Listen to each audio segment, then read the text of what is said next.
সবার মনে জেগেছে তাই, সবার মনে জেগেছে তাই, ত্যাগের সুরবানি ঈদুল আযহা এলো রে কুরবানি। ইব্রাহিমের ত্যাগের মাঝে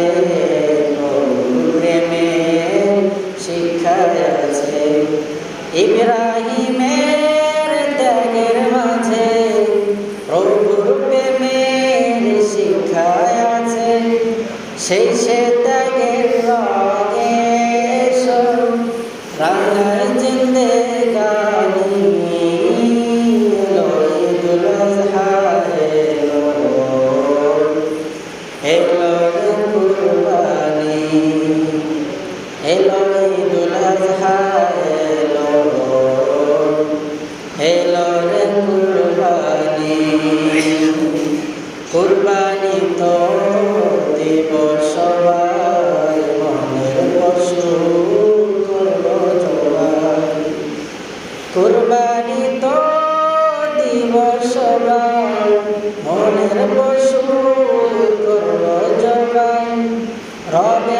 রে কবুল হবে, এটাই আমরা জানি। ঈদুল আজহা এলো রে কুরবানি, সবার মনে জেগেছে তাই ত্যাগের সুরবানি। ঈদুল আজহা এলো রে কুরবানি। আলহামদুলিল্লাহ, সৃষ্টির মহান স্রষ্টা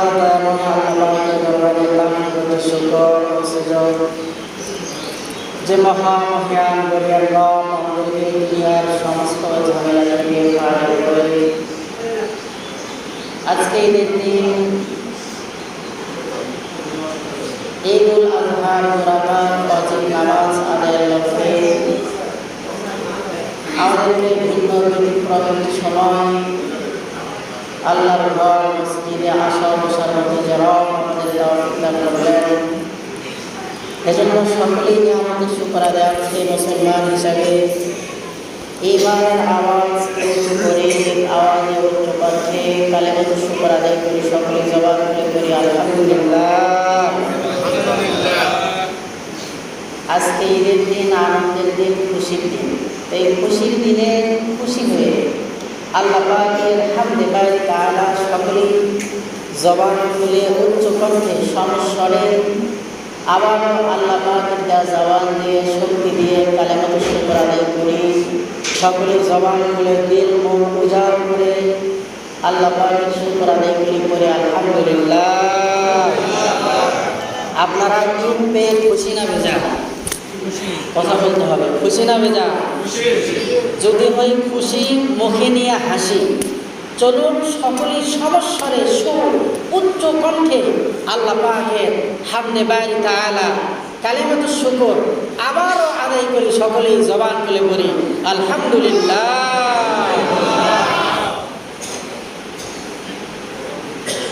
লক্ষ কোটি দরুদ সালাম মানবতার মুক্তির বিশারে সাইয়্যিদুল মুরসালিন রাহমাতুল লিল আলামিন, খাতামুন নবিয়্যিন, আফজলুন নবিয়্যিন, আশরাফুন নবিয়্যিন নবী মুহাম্মদ মুস্তাফা সকলেই করি সাল্লাল্লাহু আলাইহি ওয়াসাল্লাম। মুহতারাম সামি, আজকে ঈদের নামাজ আদায়ের লক্ষ্যে আমরা আল্লাহ পাকের ঘর মসজিদ দুনিয়ার মধ্যে সর্বোত্তম জায়গায় ভিন্ন একটি সময়, যে সময় সারা বছরে মসজিদে মানুষের আনাগোনা কম থাকলেও আজকে নামাজকে উদ্দেশ্য করে মসজিদে এত মানুষ এসেছি আমরা ঈদকে ভাগাভাগি করে নেওয়ার জন্য, তাই না? ঈদ মানে আনন্দ, ঈদ মানে খুশি, ঈদ মানে শুভেচ্ছা বিনিময়। ঈদ মানে কে গরিব, কে দুঃখী, কে টাকাওয়ালা, কে বিল্ডিংওয়ালা, কে ফর্সা, কে কালো, কে সরকার, কে জনগণ, কে বীর, কে বাহাদুর, কে এমপি, কে মন্ত্রী, কে চেয়ারম্যান, কে মেম্বার, সবাই সকল ভেদাভেদ ভুলে ঈদের নামাজ আদায়ের জন্য আল্লাহ পাকের কুদরতি কদমে সিজদা দিয়ে ধন্য হওয়ার জন্য একই কাতারে দাঁড়িয়ে নামাজ আদায় করার নামই হলো ঈদ। ঈদ মানে আনন্দ, ঈদ মানে খুশি, ঈদ মানে শুভেচ্ছা বিনিময়। আসলে মানুষের ফিতরাত বা স্বভাবজাত চাহিদা হলো তারা আনন্দ ফুর্তি এগুলো করবে। আর ইসলাম মানুষের এই ফিতরাত বা চাহিদাকে সর্বোচ্চ সুউচ্চ মাকাম দান করেছেন। কেননা ইসলাম হলো ফিতরাতের ধর্ম। ইসলাম কিসের ধর্ম? কথা বলেন, ইসলাম কিসের ধর্ম? ইসলাম শান্তির ধর্ম, ইসলাম হাসি খুশির ধর্ম, ইসলাম ফিতরাতের ধর্ম। এজন্যই তো আল্লাহ পাকের হাবিব হাদিসের মধ্যে বলেছেন যে যে ব্যক্তি হাসি খুশি থাকে, তাবাসসুমুকা ফি ওয়াজহি আখিকা সাদাকা। মানুষের হাসি খুশি মুখ, কোনো ব্যক্তি যদি কারো দিকে তাকানোর পরে মুচকি হেসে দেয় তো হাসির বিনিময়েও আল্লাহ পাক রব্বুল আলামিন তার আমল নামার মধ্যে সদকার সওয়াব দান করে দেয়। সুবহানাল্লাহ। আর আনন্দ ফুর্তি এটা ইবাদতেরই একটা অংশ। এটা কিসের অংশ? কারণ আল্লাহর হাবিব সাল্লাল্লাহু আলাইহি ওয়াসাল্লাম সাহাবাদেরকে বললেন, ও সাহাবারা, আল্লাহ পাক রব্বুল আলামিন আমাকে 2টা ঈদ দিয়েছেন বছরের মধ্যে। এই 2 ঈদ ব্যতীত আমি এবং আমার উম্মতগণ কোনো ঈদকে গ্রহণ করতে পারে না। যারা মিলাদুন্নবী, ঈদে মিলাদুন্নবী পালন করে, তাদের এই ঈদটা অতিরঞ্জিত। রসুলের হাদিস অনুযায়ী আমরা মুসলমান, আমাদের জন্য ঈদ হলো 2টা। 1 নম্বর ঈদুল ফিতর, 2 নম্বর ঈদুল আজহা। ঈদুল ফিতরের ঈদ, এটা রসুল করিম সাল্লাল্লাহু আলাইহি ওয়াসাল্লামের উপরে যখন যে বছর কোরআনুল কারীম অবতীর্ণ হলো, সেই বছর থেকেই আল্লাহ পাক রব্বুল আলামিন ঈদুল ফিতর নামে একটা ঈদ আমাদেরকে দান করলেন। কিন্তু সৃষ্টির শুরুলগ্ন থেকে, সাইয়েদনা আদম আলাইহিস সালাম থেকে একটি ঈদ আজও পর্যন্ত আমাদের মাঝে চলমান, কিয়ামত পর্যন্ত থাকবে। সেই ঈদের নাম হলো ঈদুল আজহা। যে বছর কোরআনুল কারীম রসুলের উপরে নাজিল হয়েছে পরিপূর্ণভাবে, সেই বছর থেকে ঈদুল ফিতরের ঈদ আমরা পালন করি। কিন্তু ঈদুল আজহা এটা সেই সৃষ্টির শুরুলগ্ন থেকেই এসেছে, কিয়ামত পর্যন্ত চলবে। তো আজকে আমরা ঈদের নামাজ আদায় করার জন্য এসেছি। আজকের দিনের আল্লাহ পাকের কাছে সবচাইতে পছন্দের আমল হলো কুরবানি করা। কি করা? ফাসল্লি লিরাব্বিকা ওয়ানহার। আগে নামাজ, এরপরে কুরবানি। মহতারাম মুসল্লিয়ানে কেরাম, নামাজের সময় 7টায় এলান করে দেওয়া হয়েছে। এরপরেও যেহেতু লোকজন আসতেছে, তো সেই সুবাদে সকলেই যেন বছর অন্তর একটি নামাজ, সবাই যেন জামাতের সহিত নামাজ আদায় করতে পারি বা পারে। এজন্য 2-4টা মিনিট একটু আমরা মানে 7:30 একটু টাইম দিয়ে তাহলে আমরা 7টায় টাইম দিচ্ছি, 7:30 জামাত খানা যাবে। আচ্ছা, ইনশাআল্লাহ। তাহলে বছর অন্তর নামাজ, মানুষ সবাই যেন ঈদের আনন্দটা ভাগাভাগি করে নিতে পারে। এজন্য আপনারা যারা আগে এসেছেন, আলহামদুলিল্লাহ, প্রত্যেকটা সেকেন্ডে সেকেন্ডে, প্রত্যেকটা মুহূর্তে মুহূর্তে আমার আপনার উপরে আল্লাহ পাকের রহমতের বাড়িধারা বর্ষিত হচ্ছে। সকলে বলে সুবহানাল্লাহ। নামাজ যথা সময়ে দাঁড়িয়ে যাবে ইনশাআল্লাহ। 1 মিনিট এদিক সেদিক করা হবে না। 7:30টায় নামাজ দাঁড়িয়ে যাবে। এর আগে আধা ঘন্টা সময় আছে। আপনাদেরকে কুরবানি সম্পর্কে দিক নির্দেশনামূলক কিছু কথা, কুরবানির ইতিহাস সম্পর্কে দিক নির্দেশনামূলক কিছু কথা বলা, এটা রসুল করিম সাল্লাল্লাহু আলাইহি ওয়াসাল্লামের সুন্নাত। হজের সময় হজের আলোচনা করা, এটা রসুলের সুন্নাত। কুরবানির সময় কুরবানির আলোচনা করা, এটা রসুলের সুন্নাত। রোজার সময় সিয়াম, রমজান মাসে রমজানের আলোচনা করা, এটা রসুলের সুন্নাত।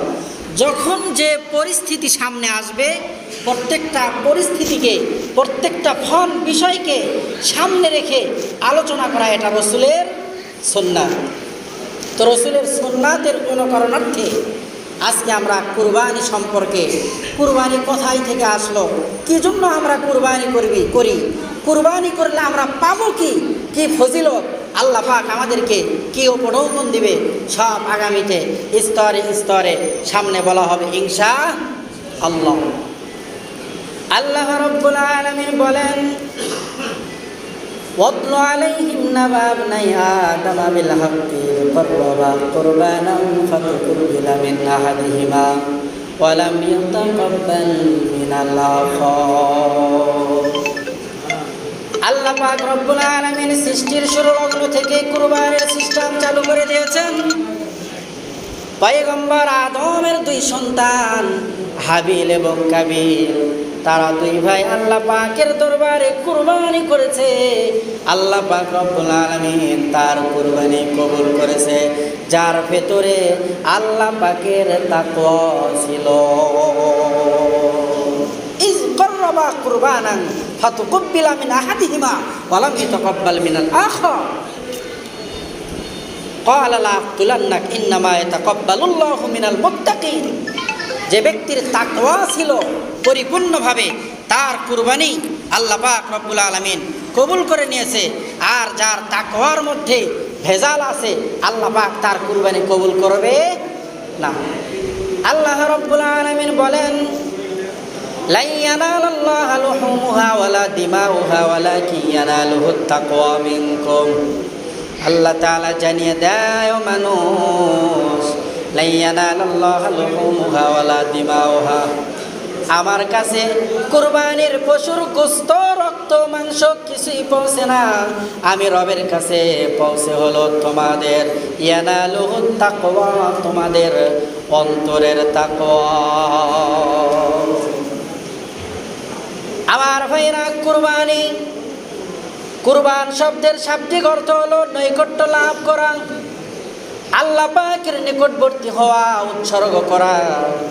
পরিভাষায় কুরবানি বলা হয় 10 তারিখ ঈদের নামাজের পর থেকে 12 তারিখ সূর্যাস্ত পর্যন্ত এই 3 দিনের মধ্যে আল্লাহ পাককে খুশি করার জন্য পশু জবাই করা। আল্লাহ তাআলা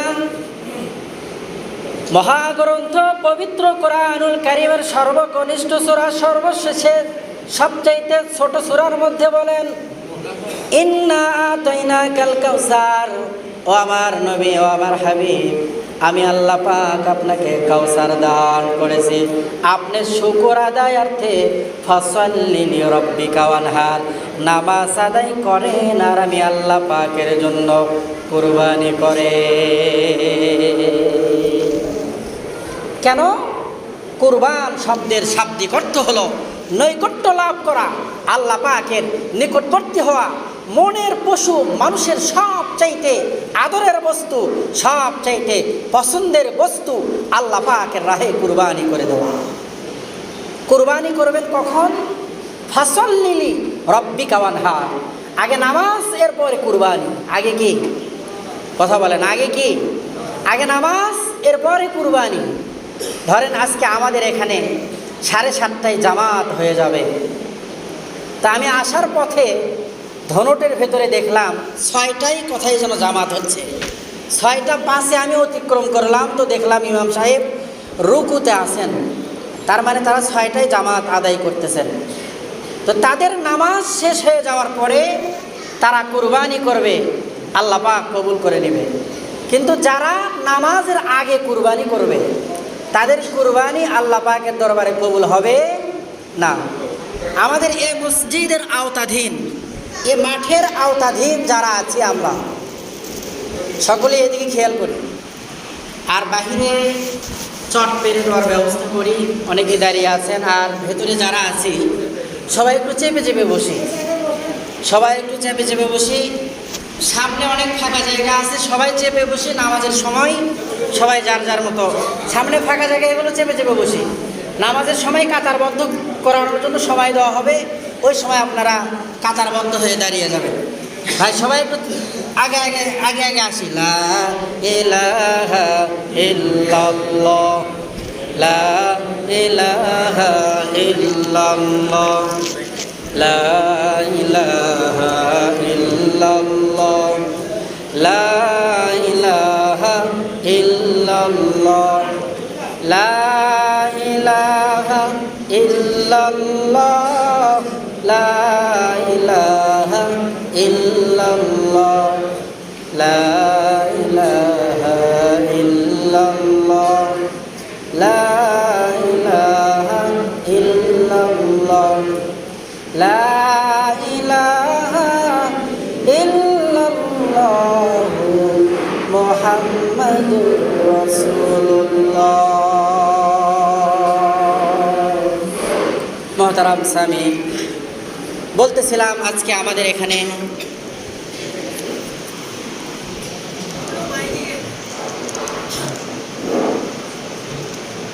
সাড়ে 7টায় নামাজ দাঁড়িয়ে যাবে।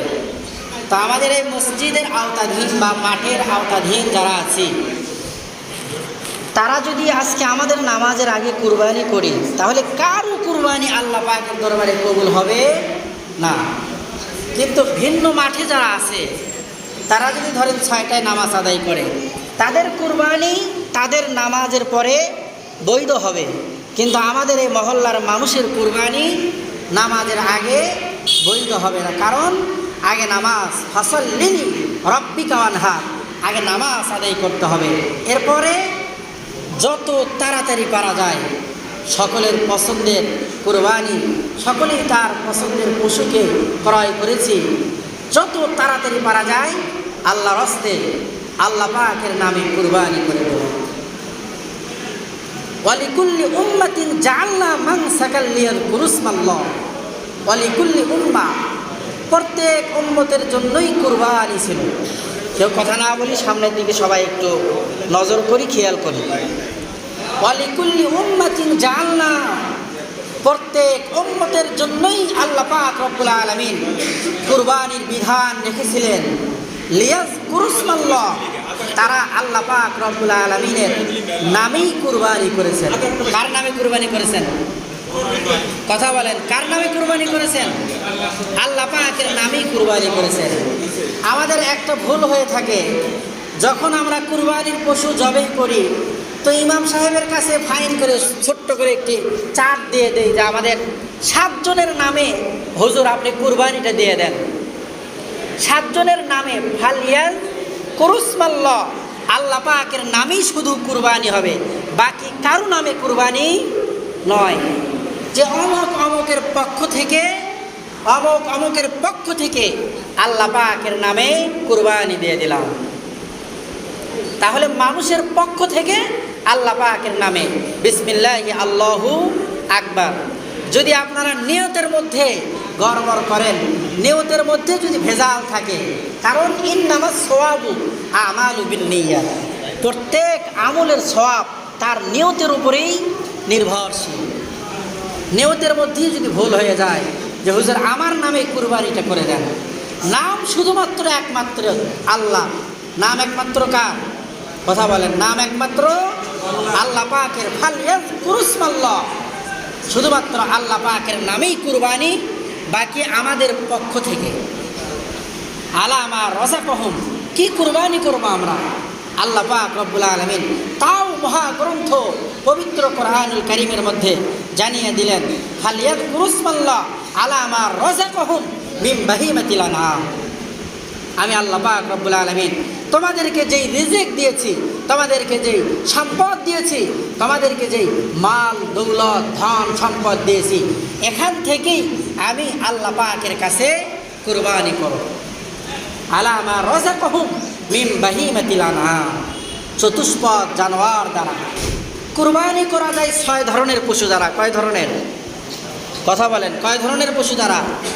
6 ধরনের পশু দ্বারা, 6 প্রকার পশু দ্বারা কুরবানি করা যায়। 1 নাম্বার উট দ্বারা কুরবানি করা যায়। 2 নাম্বার গরু বা গাভী দ্বারা কুরবানি করা যায়। 3 নাম্বারে মহিষ দ্বারা কুরবানি করা যায়। 4 নাম্বারে ছাগল দ্বারা কুরবানি করা যায়। 5 নাম্বারে দুম্বা দ্বারা কুরবানি করা যায়। 6 নাম্বারে ভেড়া দ্বারাও কুরবানি করা যায়। কিন্তু আমাদের সমাজে উট দিয়ে কুরবানি যেহেতু সচরাচর বাংলাদেশে কমই হয় নাই বললেই চলে। গরু দিয়েও আমরা অনেকেই কুরবানি করি, বেশিরভাগ মানুষ আমরা গরু দিয়েই কুরবানি করি। তো এই গরুর মধ্যে সর্বোচ্চ সবচাইতে বেশি 7টি ভাগ। কয়টি ভাগ?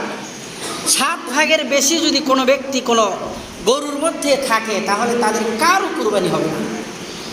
এজন্য সর্বোচ্চ 7 ভাগ, আর নিচে 1 ভাগ, 2, 3। অনেকেই বলে যে বেজর ভাগ দিলে নাকি কুরবানি হয় না। আবার অনেকেই বলে যে হুজুর জোর ভাগ দিলে নাকি কুরবানি হয় না। জোর আর বেজরের কোনো সংখ্যা উল্লেখ নেই হাদিসের মধ্যে। জোরও থাকতে পারে, বেজরও থাকতে পারে, 1 জনও থাকতে পারে, 2 জনও থাকতে পারে, 3 জনও থাকতে পারে, 4, 5, 6, 7 জন মিলেও একটি সুস্থ সবল গরুর কুরবানি দেয়া যায়।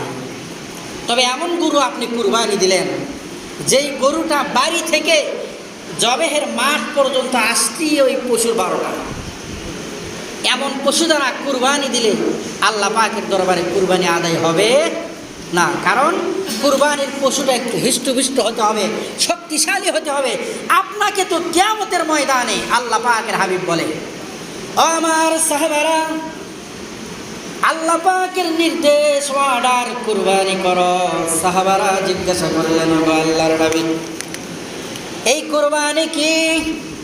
আল্লাহর হাবিব সাল্লাল্লাহু আলাইহি ওয়াসাল্লাম বললেন, ও আমার সাহাবারা, সুন্নাতু আবিকুম ইব্রাহিম, তোমাদের পিতা ইব্রাহিম আলাইহিস সালামের সুন্নাত হলো কুরবানি। ওগো আল্লাহর হাবিব, কুরবানি করলে আমরা পাবো কি? আল্লাহর হাবিব সাল্লাল্লাহু আলাইহি ওয়াসাল্লাম বলেন, লিকুল্লি শারাতিন হাসানা, এই কুরবানির পশুর প্রত্যেকটা পশমের বিনিময়ে তোমাদের আমল নামায় সব লিপিবদ্ধ করা হয়। সুবহানাল্লাহ বলে।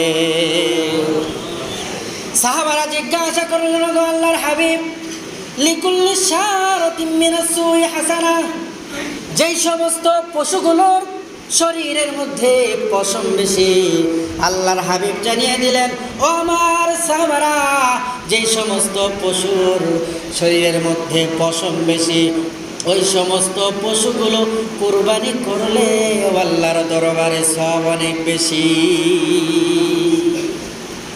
আমাদের সমাজে একটা প্রচলন আছে, কেউ যদি ভেড়া কুরবানি করে তাহলে অনেকেই বলে যে তুই ভেড়া কুরবানি দিলি, আর অনেকেই নাক ছিটকায় যে আমাকে ভেড়া কুরবানি দিছে। আরে ছাগল কুরবানি দেওয়ার চাইতে, দুম্বা কুরবানি দেওয়ার চাইতে হাদিসের ভাষ্য মতে ভেড়া কুরবানি দেওয়ার বেশি সওয়াব। সুবহানাল্লাহ বলেন। কারণ ছাগলের চাইতে ভেড়ার পশম বেশি না কম? দুম্বার চাইতে ভেড়ার পশম বেশি না কম? যেখানে সওয়াব আছে, আমরা বাঙালি হাদিস বা কোরআন বুঝলে এক লাইন বেশি বুঝি, আর না বুঝলে কিছুই বুঝি না। কথা বলেন ঠিক কিনা? আমরা বুঝে ফেলেছি এক লাইন বেশি, যে ভেড়া কুরবানি দিলে মানুষ মানে একে অপরের সঙ্গে বলা বলি করে, চিৎকারি করে, খেপায় আর কি। যে কথা বাংলা কথাই, সোজা বাংলা কথা, মানুষ খেপায় যে তুই ভেড়া কুরবানি দিলি। আল্লাহর হাবিব সাল্লাল্লাহু আলাইহি ওয়াসাল্লাম বলে, আমার সাহাবারা, যেই সমস্ত পশুগুলোর শরীরের মধ্যে পশম বেশি, ওই সমস্ত পশুগুলো কুরবানি করলে আল্লাহ পাকের দরবারে সব অনেক বেশি। আল্লাহর হাবিব বলেন, ওই কিয়ামতের ময়দান বড় ভয়াবহ হয়ে যাবে। মানুষের আধ মাথার উপরে সূর্য চলে আসবে, 12টা মুখ দ্বারা মানুষের শরীরের উপরে তাপ দিতে থাকবে। মানুষের মাথার মগজগুলো ভাতের মারের মতো টকবক টকবক করতে থাকবে। সূর্যের এত তাপ হবে ওই কিয়ামতের ময়দানে। আল্লাহ পাক রব্বুল আলামিন যেই পশুটা আমরা দুনিয়ার জমিনের মধ্যে আল্লাহ পাকের জন্য উৎসর্গ করেছি, এই পশুর খুর, এই পশুর পশমগুলো, এই পশুর সমস্ত অঙ্গ প্রত্যঙ্গগুলো, এই পশুর শিংগুলো কিয়ামতের ময়দানে, ওই কঠিন ময়দানে, মাহাশরের দিনে আপনার আমার জন্য সুপারিশ করিয়া জান্নাতে নিয়ে যাবে। সুবহানাল্লাহ বলে। কিয়ামতের ময়দানে আল্লাহ পাক রব্বুল আলামিন এই কুরবানির পশুর শিং, এরপরে খুর, যেই সমস্ত বস্তুগুলো আমরা ভক্ষণ করি না, ফেলে দেই, এই অতিরিক্ত বস্তু দ্বারা আল্লাহ পাক রব্বুল আলামিন কিয়ামতের ময়দানে মানুষকে সুপারিশের ব্যবস্থা করে দিবেন। এক কথায় কুরবানির পশু আমাকে আপনাকে জাহান্নাম থেকে টেনে টেনে জান্নাতের রাস্তায় ঢুকিয়ে দিবে। সুবহানাল্লাহ বলেন। তাহলে কুরবানির পশু যদি একটু শক্তিশালী হৃষ্টপুষ্ট না হয়, যদি একেবারেই দুর্বল হয়, দুর্বল মানুষ কাউকে কি টানতে পারে? কথা বলেন, দুর্বল মানুষ কাউকে টানতে পারে? আর সবল মানুষ, যুবক, সবাইকে 4-5 জনকে উস্তিয়ে ফেলে দেয়, কুরবানি ছুরির নিচ থেকে উঠে দৌড় মারে। তো কুরবানির পশু এমন হওয়া চাই যেই পশুটা যেন শক্তিশালী হয়। এমন পশু তারা কুরবানি দিলাম যেই পশুটা কোনো রকম জীবন যায় ভাব এবার সবাই পরিবারের সকলেই মিলে পরামর্শ করলেন, মশওয়ারা করলেন যে এই গরুতে একেবারেই বৃদ্ধ হয়ে গেছে, এর দ্বারা আর বিয়েন টিয়েন খাওয়ার কোনো আশা নাই, এখন একে ধরে কুরবানি দাও। কে এমন সমাজে আছে না নাই? কথা বলেন, এমন লোক সমাজে আছে না নাই? এই পশুটা আপনি বিক্রি করে দিয়ে ভালো সুস্থ সবল একটা পশু ক্রয় করে নিয়ে এসে কোরবানি দিয়ে দেন। আজকের দিনের আমল সমূহের মধ্যে আল্লাহ পাকের কাছে সবচাইতে পছন্দের আমল হলো কুরবানি করা।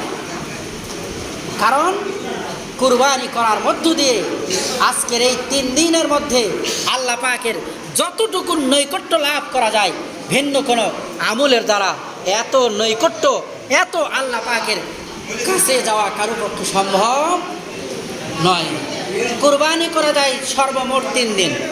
সকলেই শোনেন, বক্সে মনে হয় সাউন্ড হচ্ছে না,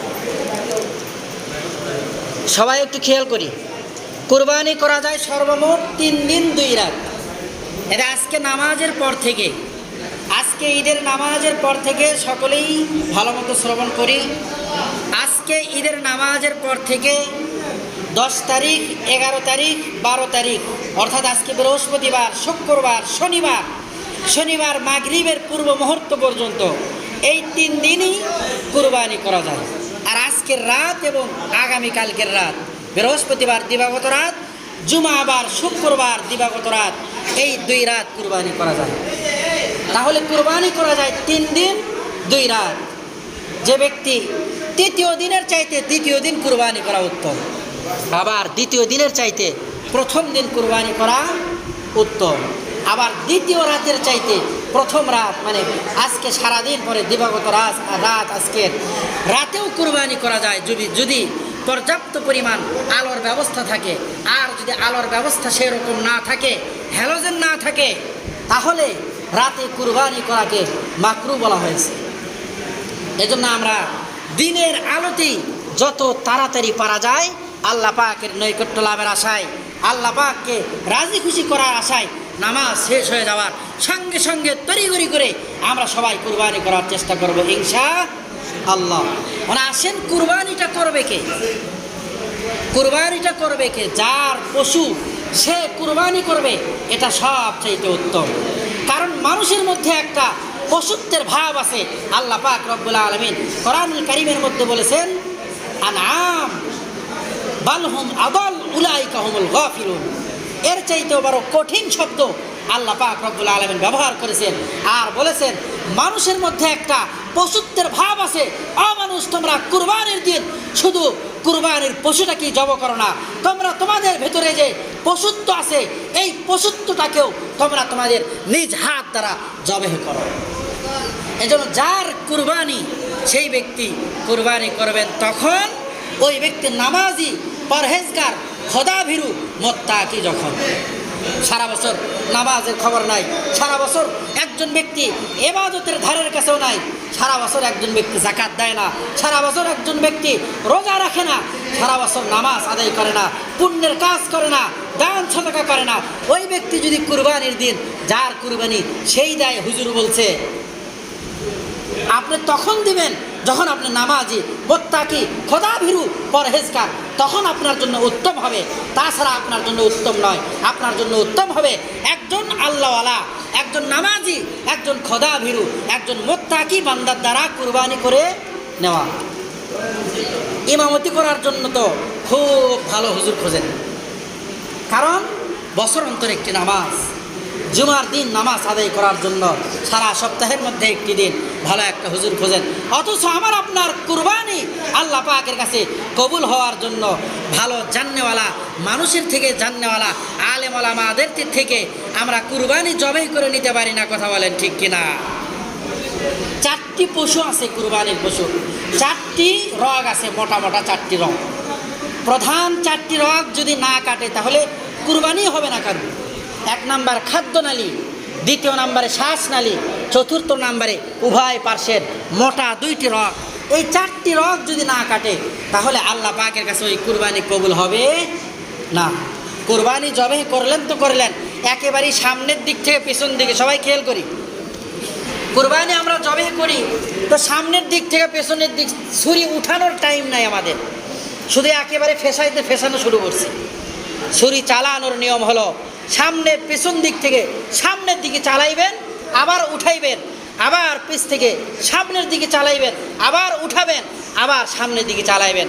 আমাদের সমাজে অনেককে দেখা যায় সারা বছর নামাজ কালাম নেই, সারা বছর ইসলামের সরা শুরুয়াতের কোনো কিছু জানা নেই, শোনা নেই। ইমাম সাহেব বলছে যার কুরবানি সেই কুরবানি করবে, এবার একই মোড় থেকে ফেসানো শুরু করছে। কুরবানির যেই ছুরি দ্বারা কুরবানি করা হবে খুব ধারালো করে নেবেন, আর এখান থেকে পিছ থেকে সামনের দিকে যাবেন, একেবারেই ফেসানো যাবে না। আর কুরবানির পশু একেবারেই নিস্তেজ হয়ে যাওয়ার পরে, জানটা বের হয়ে যাওয়ার পরে আমরা রক কাটার চেষ্টা করব। কুরবানির পশু জবাই করলেন, এখনও কুরবানির পশু নড়াচড়া করতেইছে, আপনি পট করে ধরে একটা পায়ের রক কেটে দিলেন। আবার বুকের নিচে কসাইরা অনেক সময় দেখা যায় যে ছুরি দ্বারা এরকম আঘাত করার সঙ্গে সঙ্গে 1 মিনিটের মধ্যে গরু মারা যায়। তা আল্লাহর হাবিব সাল্লাল্লাহু আলাইহি ওয়াসাল্লাম বলেছেন যে রক্ত খাওয়া মানুষের জন্য বৈধ না না বৈধ? কথা বলেন, বৈধ না হারাম? রক্ত খাওয়া হারাম। যেই পশুর রক্ত জান বের হওয়ার আগেই বের হয়ে না হয়, যদি আগেই কুরবানির পশু আগেই পায়ের রক কেটে দেন, আগেই ভেতরে কেটে দেন, তাহলে এটার রক্ত আর গোস্তের মধ্য থেকে বের হলো না, ফলে আমার আপনার গোস্তটা একেবারে নাপাক থেকে গেল। এই জন্য কুরবানির পশু কোনো রকম খোঁচাখুচি নেই, আবার পায়ের রক কেটে দেওয়া নেই, একেবারে 5-10 মিনিট যাক না, এত তাড়াহুড়ো কেন?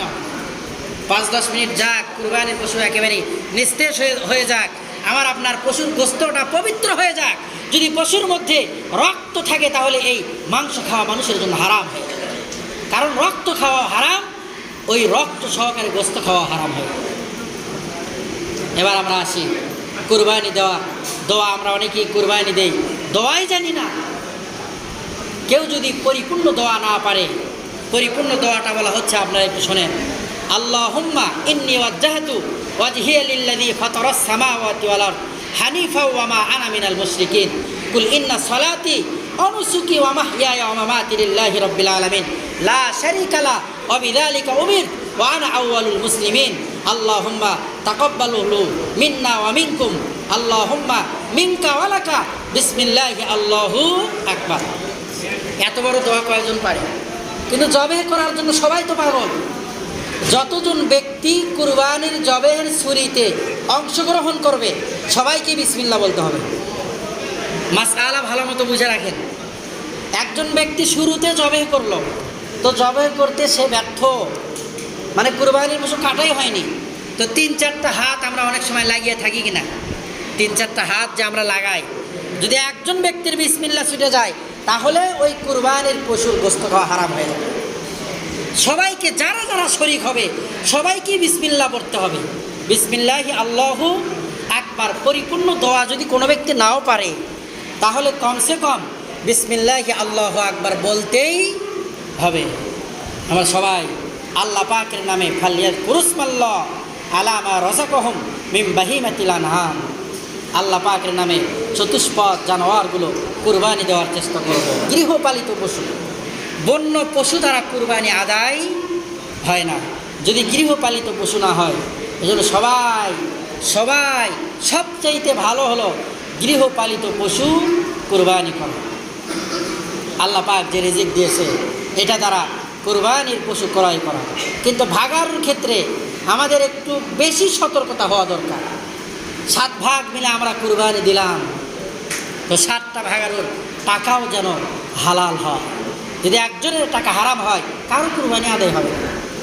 এই জন্য ভাগারু আমার আপনার সঙ্গে নেওয়ার জন্য, ভাগারুদের সঙ্গে অংশীদারিত্ব হওয়ার জন্য নিজেকে খুব সতর্ক করা চাই, নিজেকে খুব চালাক করা চাই। কারণ মুমিন কোনো সময়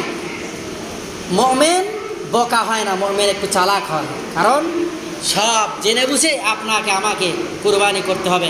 কাদের সঙ্গে আমি কুরবানি দিলাম?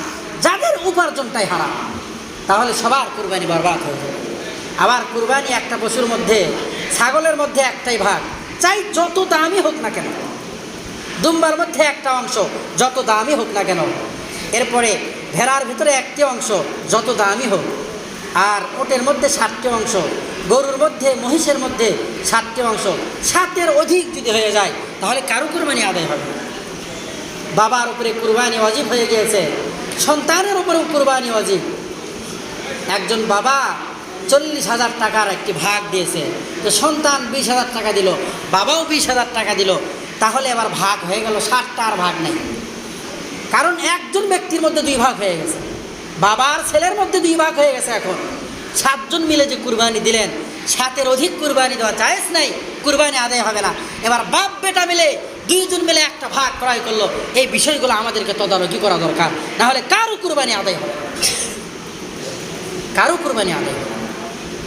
আর কুরবানির পশুর মাংসগুলো আপনারা সবাই সময় শেষের দিকে আর 5-6 মিনিট আছে। কুরবানির পশুর মাংসগুলো যাদের পরিবারে মানুষ বেশি, ধরেন 20-25 জন, এমন বড় পরিবার এখন আর নাই বললেই চলে। আজ থেকে 20-30 বছর আগে সবাই একতাবদ্ধ হয়ে থাকতো, জয়েন্ট ফ্যামিলি যাদেরকে বলা হয়, 20-25 জন 30 জন, তারা তলত করে ভাত রান্না করতো। কথা বলেন ঠিক কিনা? এমনও পরিবার ছিল। যদি এমন হয় কারু যে আপনি 20 কেজি গোস্ত পাইলেন, তো 1-2 দিনের মধ্যে শেষ হয়ে যাওয়ার সম্ভাবনা আছে, তাহলে আপনি একাই খাইতে পারেন, কোনো সমস্যা নেই। পরিবারে মানুষ বেশি হয়, আর আপনি কুরবানি দিলেন, পাড়া প্রতিবেশীর হক দিলেন না, গরিবের হক দিলেন না, সারা বছর ফ্রিজে রেখে গোস্ত খাইলেন, এই কুরবানি দেওয়ার চাইতে না দেওয়াই উত্তম। কথা বলেন ঠিক কিনা? কুরবানির পশুর মাংস 3 ভাগ করে 1 ভাগ নিজের জন্য রাখবেন, আর 1 ভাগ গরিব অসহায় মিসকিনদেরকে দান করে দিবেন, আর 1 ভাগ পাড়া প্রতিবেশী আত্মীয় স্বজন সবাইকে সবার হক থেকে বঞ্চিত করবেন না। কাউকে কারো হক থেকে বঞ্চিত করা যাবে না, কারণ আল্লাহ পাকের হক আল্লাহ পাক রব্বুল আলামিন কিয়ামতের দিন মাফ করে দিতে পারে, কিন্তু বান্দার হক আল্লাহ পাক রব্বুল আলামিন মাফ করবে না। কিয়ামতের ময়দানে আপনার প্রতিবেশী, আপনার আত্মীয় আপনার বিপক্ষে দাঁড়িয়ে যাবে আর বলবে, কুরবানির দিন মোটা অঙ্কের কুরবানি দিয়েছে, কিন্তু আমি কুরবানির দিন গোস্ত না খেয়ে ভিন্ন কিছু ভক্ষণ করেছি। সেদিন আল্লাহ পাকের কাছে বলবে, আমার হক আমাকে আদায় করে দেন, না হলে অমুক ব্যক্তিকে পাকড়াও করে। পালানোর কোনো জায়গা না কিয়ামতের ময়দানে। অতকাল্লিমুনা আইদিহিম ওয়া তাশহাদু আরজুলুহুম বিমা কানু ইয়াকসিবুন। জবান আমার আপনার বিপক্ষে সাক্ষী প্রদান করবে, চোখ আমার আপনার বিপক্ষে সাক্ষী প্রদান করবে, মাথার ব্রেন আমার আপনার বিপক্ষে সাক্ষী প্রদান করবে, হাত আমার আপনার বিপক্ষে সাক্ষী দিবে, পা আমার আপনার বিপক্ষে সাক্ষী দিবে, জিহ্বা আমার আপনার বিপক্ষে সাক্ষী দিবে, পা আমার আপনার বিপক্ষে সাক্ষী দিবে। বেগানার দিকে তাকিয়েছেন, দুনিয়াতে অনেক মজা পেয়েছেন, কিয়ামতের ময়দানে চক্ষু আমার আপনার বিপক্ষে আল্লাহ পাকের আদালতে মামলা দায়ের করবে। মামলার এমন অবস্থা হবে, মামলার জবান খুলে যাবে। দুনিয়ার মামলা কথা বলতে পারে? কথা বলেন, কথা বলতে পারে? উকিল সাহেবেরা কথা বলে। আর কিয়ামতের ময়দানে মামলার জবান খুলে যাবে, চক্ষু বলবে বেগানার দিকে তাকিয়েছে, পেট বলবে হারাম খাবার ভক্ষণ করেছে, পা বলবে অসৎ কাজে পাও বাড়িয়েছে। সেদিন পালাবার কোনো রাস্তা নাই, কারণ সব লেখা আছে। ফামান ইয়ামাল মিসকালা যাররাতিন খায়রান ইয়ারা ওয়া মান ইয়ামাল মিসকালা যাররাতিন শাররান ইয়ারা। কিঞ্চিত পরিমাণ নেকের কাজ করেছেন, সব লেখা আছে। কিঞ্চিত পরিমাণ সওয়াবের কাজ করেছেন, সব আল্লাহ পাক রব্বুল আলামিন লিপিবদ্ধ করে রেখেছেন। তো যাই হোক, কুরবানির পশুর মাংসটা আমরা অবশ্যই 3 ভাগ করে যার যার অংশ, যার যার পাওনা তাকে আমরা বুঝে দেওয়ার চেষ্টা করব ইনশাআল্লাহ। আল্লাহ পাক রব্বুল আলামিন আমাদের সবাইকে যেন আগামী ঈদুল আজহা, ঈদুল ফিতর পর্যন্ত আমাদের হায়াতকে দীর্ঘায়িত করেন, সকলেই বলি আমিন। এখন ঈদের নামাজ দাঁড়িয়ে যাবে ইনশাআল্লাহ। তো বছর অন্তর নামাজ আমাদের অনেকেই অনেক সময় ভুল হয়ে যেতে পারে, বা অনেকেরই ভুল হয়। এখন নামাজের নিয়ম কানুন বলা হচ্ছে, আপনারা একটু দিলের কান দিয়ে শ্রবণ করেন এবং এইদিকে তাকান। ঈদের নামাজ 2 রাকাত, এটা ওয়াজিব নামাজ। কি নামাজ? কথা বলেন, কি নামাজ? ওয়াজিব নামাজ। এই নামাজের গুরুত্ব অপরিসীম, কারণ আগে নামাজ, এরপরে কুরবানি। আল্লাহর হাবিব হাদিসের মধ্যে বলেন, মান ওয়াজাদা সাআতা ওয়া লাম ইউযাহি ফালা ইয়াকরাবান্না মুসাল্লা। যে ব্যক্তির কুরবানি করার মতো সামর্থ্য আছে অথচ সেই ব্যক্তি কুরবানি দিল না, ওই ব্যক্তি যেন ফালা ইয়াকরাবান্না মুসাল্লানা, ঈদগাহের নিকটবর্তী না হয়। আই ফালা ইয়াহজুরনা মুসাল্লানা, সেই ব্যক্তি যেন ঈদের নামাজে হাজিরও না হয়। তাহলে কুরবানি কত গুরুত্বপূর্ণ। যে ব্যক্তি কুরবানি করার মতো সামর্থ্য আছে, অর্থাৎ এই 3 দিনের মধ্যে নেশাব পরিমাণ মাল আছে 1,77,78,000 টাকা, যাদের কাছে আছে তারা যদি কুরবানি না করে, আল্লাহর হাবিব হাদিসের মধ্যে কত কঠোর শব্দ ব্যবহার করেছেন, ফালা ইয়াকরাবান্না মুসাল্লানা, তুমি কুরবানি দাও না, তোমার কিসের নামাজ? তুমি কুরবানি দাও না, তুমি ঈদগাহে কেন আসতো? তুমি কুরবানি দাও না, ঈদগাহের নিকটবর্তী তোমাকে যেন না দেখি। নামাজ 7:30টায় আরম্ভ হবে ইনশাআল্লাহ। 2 মিনিট আছে, নামাজের নিয়মটা একটু বলে দিই। এই তো 7:30 বাজতেছে, 7:30টায় নামাজ হবে ইনশাআল্লাহ। আর 2 মিনিট আছে, 2 মিনিটে নামাজের নিয়ম কারণ বলা হচ্ছে।